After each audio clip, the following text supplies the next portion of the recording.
headquarters, and what causes the platform to enact shadow ban. In another act of transparency, Twitter CEO Elon Musk gives Dave Rubin a look inside the Twitter headquarters and what causes the platform to enact shadow bans on its users.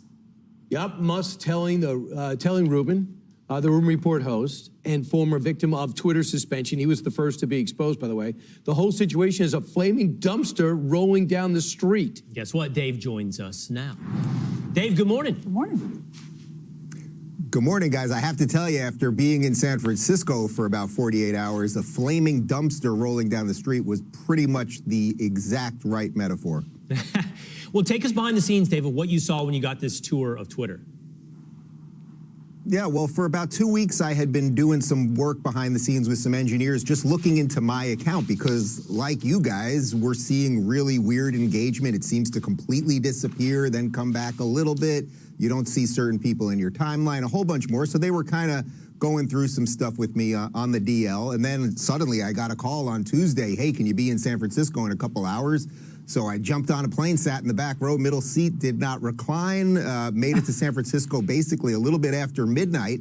And there was Elon meeting with a ton of people. There were all sorts of engineers still up. Again, after midnight, he had obviously a long day. I think he was testifying. There were Tesla quarterly earnings going on.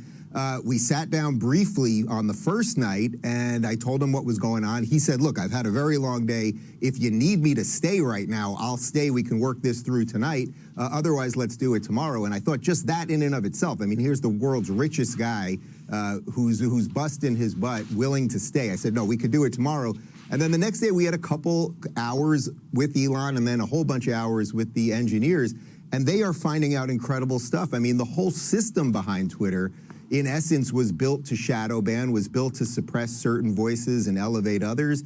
And as he described it, it's a fractal Rube Goldberg machine. If you remember the opening scene in Pee Wee Herman, these crazy machines where, you know, in essence, the more that they fix things, the more that things break. So he also described it as a giant Jenga. And, you know, you're pulling out one thing and you're just hoping it doesn't all collapse.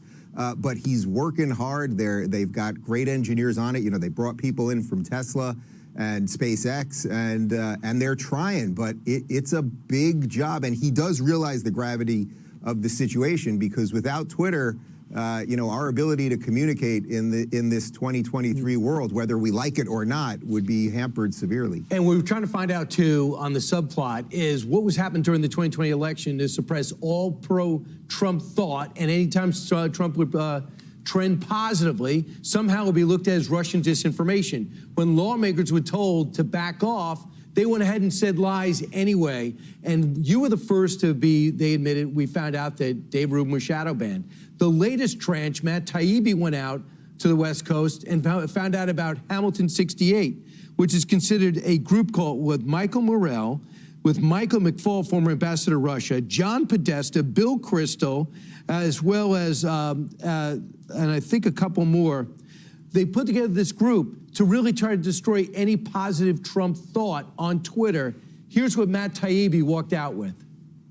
In the early Trump years, there was an organization called Hamilton 68 that was the source of probably hundreds of news stories over the course of a period of years that was allegedly tracking Russian bots. Their secret sauce was a list of 600 accounts they said were linked to Russian influence. Well, in the Twitter files, we found the list. And the list, let's just say, is mostly bereft of Russians, but is full of real Americans. And what they basically did is a fraud. They took ordinary conversations of ordinary conservatives mostly, and essentially just called it Russian influenced. So then they got together with all the MSNBC, CNN, and networks, and that became the story. Russian influence on social media is pushing Trump forward to causing more people to say, wow, Trump and Russia, those guys are together. Don't tell me that doesn't affect the election. Now, Brian, look, this is how they launder the lies. And it's not just when it's coordinated by organizations like this. What they're finding out also, you may remember that when Elon took over at Twitter, he fired basically half the staff. He fired about 3,500 people.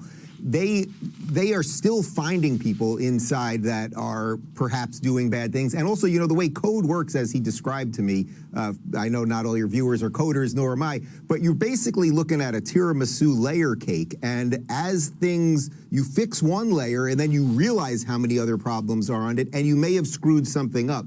So there's a coordinated effort on part of the government and big tech, and then there's an uncoordinated, just sort of activated activists who are working at these companies layer, and that's why this is so messy. Well, I know that they admitted that in the past they have suppressed views, and you say they're working on the problems. Hopefully they can figure this out so that they police everybody equally, not just conservatives with bias. Thank you so much, Dave. It's very interesting. Thanks, Dave. And Dave, by the way, this is just Thanks, Twitter. guys. Facebook has got some evil things that are being covered up right now, and all other social media. Same thing. Oh, Facebook, YouTube, all of them. And speaking of YouTube, Brian Kilmeade's the guest on the Rubin Report this week. Oh, yes. Okay. That's going to be fascinating. I have a sense. Thanks, Dave. Thank you, Dave. I appreciate it. Thanks for having me on, too.